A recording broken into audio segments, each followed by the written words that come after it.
The notion of a peaceful world may seem far-fetched today. Communities in the US and across the globe are in conflict. Extreme behaviors and emotions are populating our streets and media channels, overwhelming our minds. We feel the unease and tension of it all, and worry that activated amygdalae from all sides are controlling our collective destiny. It is maybe more pressing now that we hold on to a vision of a peaceful world, refuse to give up, and do all we can to stay the course.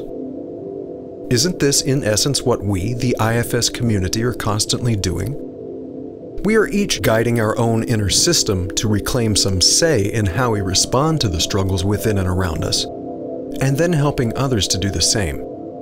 Together, we are empowering individuals, couples, and families to rescue hope and recover resilience. And as we do, we find a safe place within. A little sprout of tranquility blooms. We come to realize with great conviction that we have what it takes to face whatever comes our way. And we manifest goodness, committed to what is fair and just, emboldened to speak our truth with love, understanding, and nourishing qualities of self-leadership. Even if for fleeting moments our own world can taste peacefulness.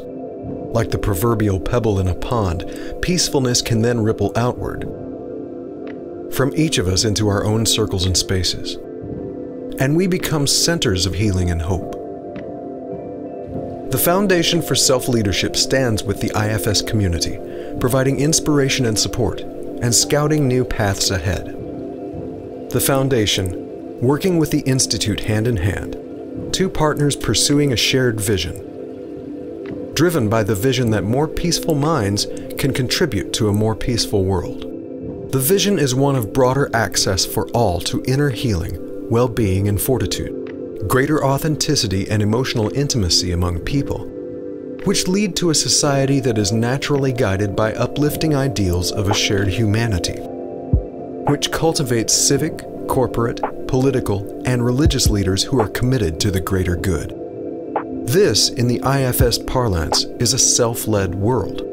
An interconnected world in which self-leadership has been unleashed among more and more individuals, across more and more transactions, interactions, and actions, in more and more settings and corners of our world.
How might we share the philosophy and practice of IFS across a wide range of clinical and academic settings? How do we promote the IFS view of the human mind, identifying and engaging with one's internal parts, and a process for tapping into self? First, we have to pursue two strategies. One, find and disseminate soft evidence, such as stories of transformation and healing. There's ample experiential evidence that IFS expands our capacity to heal. And 2, search for empirical evidence to examine objectively the IFS model's validity and credibility. Empirical evidence will open doors to places like vet centers, military hospitals, and community agencies where most people are seeking help, and at academic institutions where future practitioners are trained. For IFS to not only be accepted, which it is increasingly by day-to-day therapists, but to also go where I would like to take it, which is into academia, into psychiatric facilities, where basically I'm trying to usher in a change in paradigm that is a big, big change. And to do that, we need lots and lots of credibility. And the fact that we now can claim to be some degree of evidence-based, I think, has made a huge difference in why IFS is so much more popular now.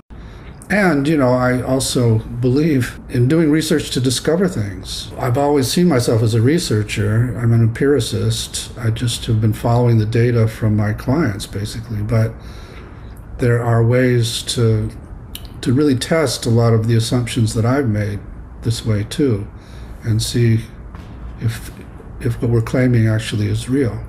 The idea that there are these free-floating parts inside of people that aren't just crazy voices, but actually have something to say and need to be treated with respect instead of fought with, has been, through the course of my career, a very tough sell. So what has really helped has been the research that we've done to this point, for which I'm extremely grateful to the foundation. So this study that the foundation has funded in Massachusetts, this randomized clinical trial, it's the first really large study that we've funded where there's a comparison group. It's really building on the previous study, the rheumatoid arthritis study, which was what actually helped us get IFS on the map as an evidence-based treatment. So this is taking it to the next step. And actually, on top of that, what the folks in Massachusetts are doing with this study is they're looking at it in a community setting. So rather than having it just being focused on one-on-one therapy, they're asking the question, what happens when you give folks IFS in a large group? So the currently funded study is going to further demonstrate how IFS is an evidence-based practice, and specifically for PTSD. And we need to ensure that qualified researchers continue to examine the efficacy of IFS as a clinical treatment for various conditions and in different settings. Aside from research grants that sponsor actual studies, a new funded fellowship dedicated to IFS research is being considered. I strongly support the idea of creating a fellowship. In big projects, it's generally the junior research fellow that does the legwork that makes the project possible and gets the funding and does a lot of the details. And so to have someone with that kind of expertise and that kind of energy as a young person would be ideal. There are so many areas we could make headway in that haven't been explored with IFS in research. Most of the DSM categories are amenable to this and would be great areas to research. And then I also have ambitions to try to bring it more to medicine. We had our arthritis study, which was so successful, but there hasn't been any follow-up in terms of other kinds of medical symptoms. So the possibilities are endless.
Along with research, we can make a significant contribution to a more peaceful world by broadening applications of the IFS model in society.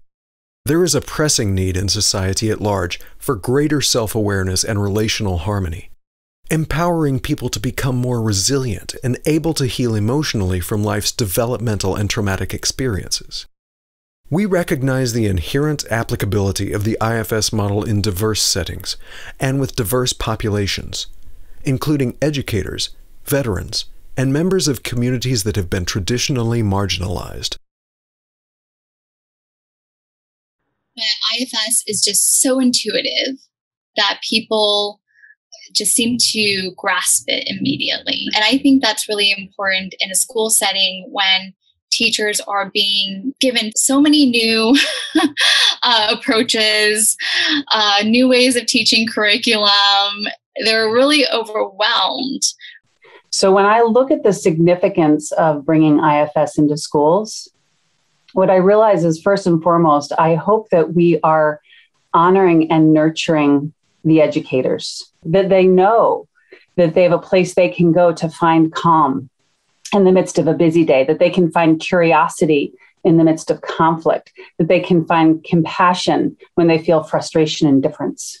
In the program we've been implementing in Connecticut, often what the approach has been is that initially I offer professional development for the whole staff. So everybody has an initial experience of starting to recognize, when am I in self? What is self-leadership?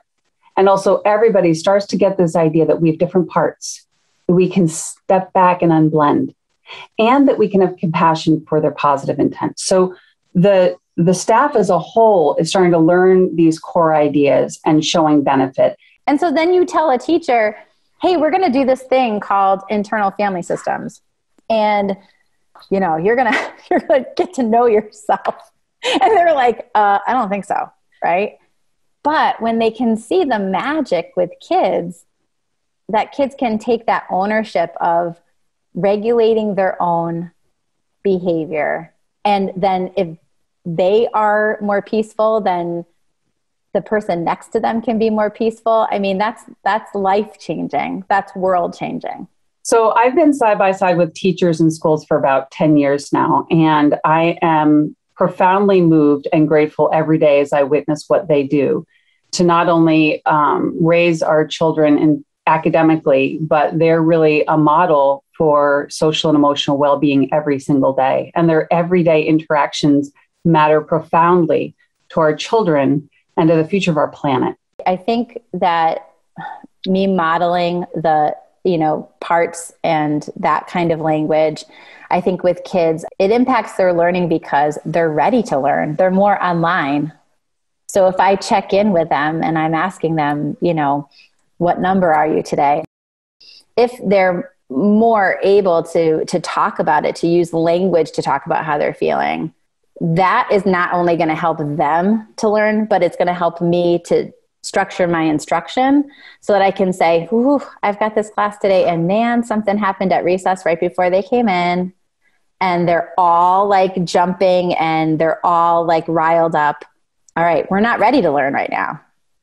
So when they're regulated, just like adults, just like any human, you're online, you're ready.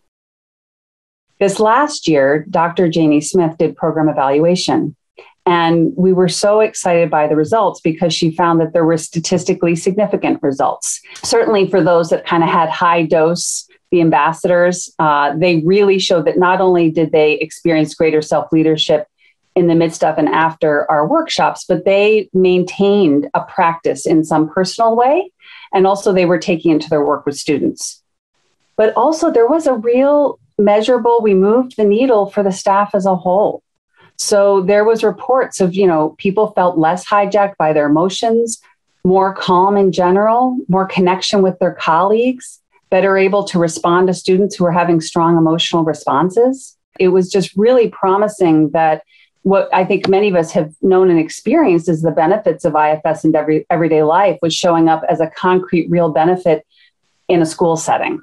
How exciting. I'm really curious and excited about the impact that this program could have. is one of those things that feels like such a huge ripple effect that just goes and goes.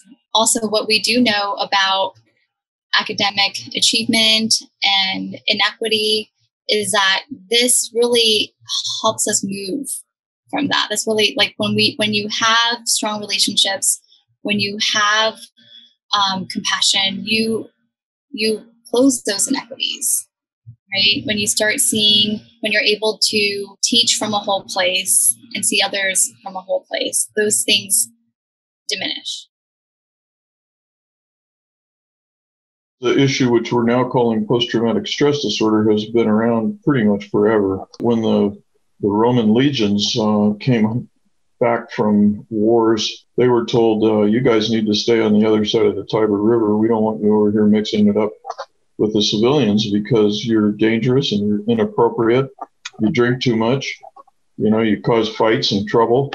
And we don't want you over here. I think we've been on the path, at least since the 70s, of trying to figure out how can we be helpful to people who, have really given a lot for their country. I think in order to be able to do the mission, to be a soldier, or a Marine, or a sailor, an airman, it takes a tremendous amount of effort on their systems part to be able to get them through a war zone, whether it be avoiding emotions or being hyper vigilant to their surroundings, or, being very detail oriented to connecting with their buddies and working as a team. There's just so many things that become wired in and baked into their defensive strategy that help them function well in a combat environment and help bring them home. Veterans are, through their training and experience, almost forced to learn some pretty extreme kinds of behaviors. Of course, there are thoughts and feelings that go with all of that. And it's nice to know, that's not the core of me. I may be able to do that, but it's not really the core of my whole identity. So right away, if I can think that, sure, part of me is angry, part of me can get really angry, part of me may be a monster even, but it's not all of me, it's part of me. That sounds pretty trivial, but it's huge.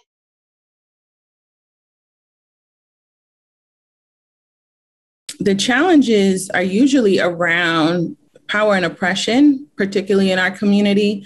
And so it manifests in different ways, whether it's anxiety, whether it's depression, whether it's other mental health diagnosis. And so because the power and oppression the oppression that we deal with on a daily basis, you see this. So I think IFS could address some of the mental challenges that people of color struggle with. Because of the model in itself, I feel like if it is implemented with a cultural sensitive lens, that it can really address some of these issues of oppression. It can address some of the issues of depression. It can address some of the issues of anxiety, PTSD, because the model in itself has a lot of elements that address systems. The Leadership Fellows Program will play a role in addressing some of these mental health challenges, and even being able to implement some healing is because the fellows are really geared at people who work in communities, whether they're working with people of color, whether they're working with marginalized communities, themselves might belong to some of those populations or groups. And the goal for the fellowship program is to bring people in from the community, really teach them about the model so that they can bring the model back into the community, and also play a leadership role in the model in itself. We're looking at community organizers. We're looking at everyday people who are passionate, who are change agents. That's who we're really looking at.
The community, the Institute, and the Foundation can be allies for positive change. Find synergy, build momentum, and propel us along, 1 inch at a time, on this journey of countless miles and lives toward that vision of more peaceful minds and a more peaceful world, no matter how hard it gets or how long it takes. This partnership has come to life in numerous ways, from stories of innovation and collaboration featured in the Foundation's magazine Outlook, to online conversations and resources, to the generous engagement and support from friends and volunteers. It's been really fun to bring Outlook to the community. I think that Outlook really helps to support and build the community by showcasing the individuals and organizations within IFS and the variety of ways that they're using that. I think we really encourage others to start their own endeavors by hearing from one another, and that reading other stories can be an inspiration for people. Outlook really furthers the IFS movement by publicizing a variety of IFS efforts, such as research in psychotherapy and beyond psychotherapy or community connections. In those different areas, we help both clients, family members, therapists, and practitioners see the myriad uses and potentials of IFS. And so I think with that, each one of us moves the ball forward, inches us along further towards validation by hearing these stories and making these connections. There's many different examples that illustrate different people bringing IFS forward and sharing the transformative healing capacities. One that came to mind instantly was Ray Mount in 2017. He hiked the Appalachian Trail as a fundraiser for the foundation, but also as his own healing. And he was able to reflect that in a blog, and that went out to the community, and that began to kind of grow little tentacles across the world by sharing what he was doing. And his donations really helped us to support the research that we were doing at the time. So over the years at the conference, people have come up to me to let me know they've read different stories in the Outlook and how that's impacted them with deciding to take the ball forward or to investigate a new endeavor that they wanted to do, or to connect with somebody from that article. That's really helped bring it along. To me, it really helps to show that we're each in this together and helping one another along.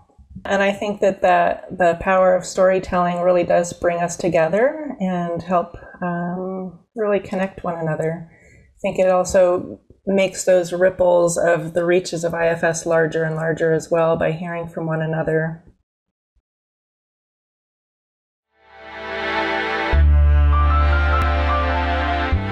Greetings. Thank you very much for joining us. This is the first of a series of 5 online conversations brought to you by the Foundation for Self-Leadership.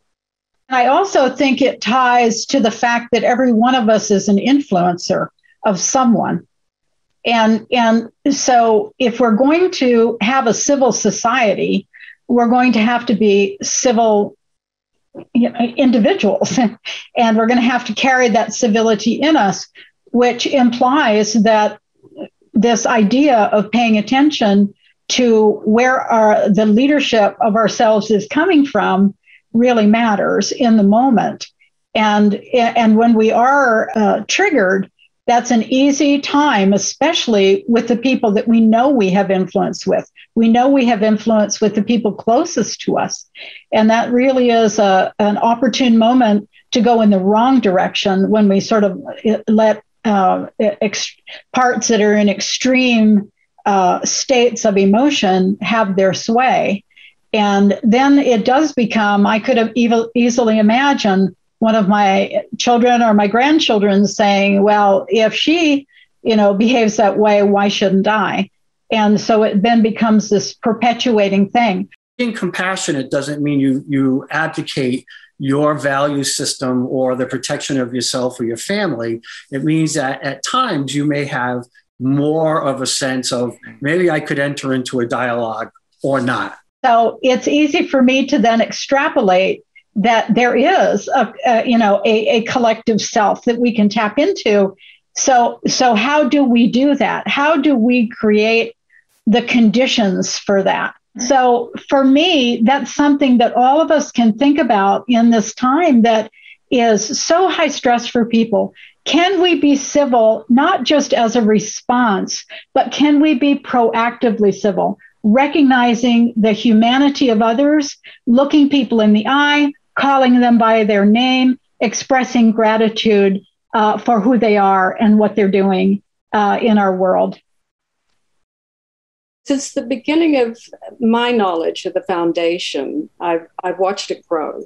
And in its growth, I've noticed that it's been able to branch out with the help of many people providing funds for the foundation, to branch out into looking in different areas of the world of healing in many different ways. And my thinking is that the greater the group that is giving, the greater the creativity in the community, whether you're helping the individual, whether you're helping the community, whether you're helping the world at large. I think the more people who are participating, the more likely we are to be successful. So I really encourage people to give. Pay attention to your parts as you think about giving. Think about how creative our larger community can be if you're willing to give. There's demanding yet inviting individual and collective work ahead, but we believe it is worth it because of the value that IFS can offer individuals, families, communities, and the world. IFS is uniquely adaptable in multiple settings because it really is a paradigm. So a lot of us think of IFS as a therapy, and it is. And when it is used as therapy, it can be used with multiple diagnoses because it's non-pathologizing. We're just looking at parts and how different parts are relating to each other. In any setting, we can be thinking about how our parts are affecting us. So we're seeing people use it in all kinds of settings, and it's really because it's not just a therapy, it's a paradigm. I just feel like IFS offers a different kind of a platform that could be very helpful to veterans in the way they think about themselves, in the way they think about other people, in the way they think about the world. I think the lens of IFS allows us to view another basically with complexity, that we can, instead of seeing some child or student as acting out or being a behavior problem, that we now can see that they are an operating system, right? And they are working really hard to manage and maintain something. And then when we know that, then we become curious about, okay, what is that they're trying to do? Then there's the compassion, and we can really care that this is something that they feel the need to do, right? That they're compelled in some way, and we can actually meet the need versus just trying to manage a problem, because that's not how problems go away. The paradigm and practice of self-leadership can then open for us a window toward inner spaces of calm and resilience, waiting to be fully discovered, and outward toward vistas whose expanse and colorfulness only pure curiosity and compassion can reveal. If our world needs healing, we're called upon to contribute to its healing, no matter the extent or timing of our contribution. It all starts within ourselves and radiates outward into our own circles, and then far beyond. And this will make all the difference. I invite and challenge all of us to recommit ourselves to do our part in our corner of the world, to answer hate with love, talking with listening, argument with dialogue, incivility with civility, and passiveness with activism. This is the heart of self-leadership.